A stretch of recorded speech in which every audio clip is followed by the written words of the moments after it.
So there are a lot of barriers to connection and the antidotes to loneliness. It's not as simple as just hearing this advice and going and do it and it'll all be fine. So, the first barrier really is emotional states like anxiety and depression. If we're anxious, we're going to feel often socially anxious.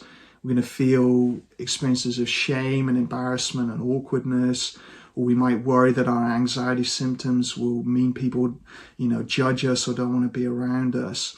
So we want to, first of all, work our mindful acceptance and compassion skills with these experiences, with these emotions. And then we want to get out there gradually and try to connect little by little. You could think about a connection plan in steps. So, is the first step just going to a cafe and trying to say hello to the person serving you and then being around people? Even that might be a big step. So it could be even smaller.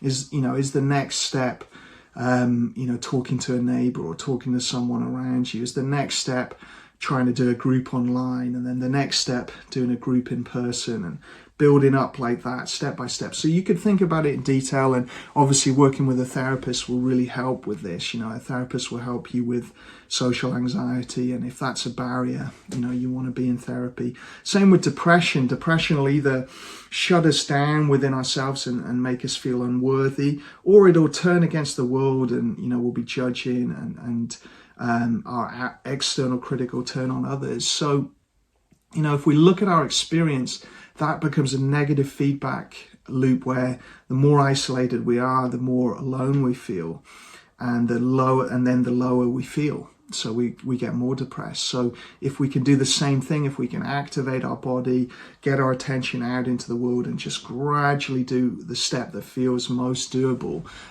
to counter the depression. So that could be just going out and gardening, and connecting with nature first of all, and then walking, a dog or an animal, going to see some animals and connecting with them if people are not quite safe yet. And then over time, building it up to find someone that you can gradually increase trust with and, you feel supported.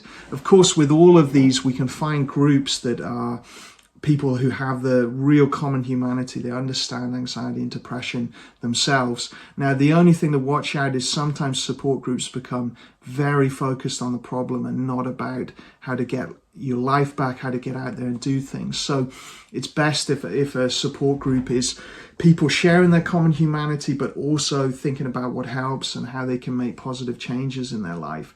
So, you can find groups like that, or you can try to bring that quality to a group, try to share both the pain and the difficulty and the connection, but also what you're doing that helps you. And, you might be able to help others.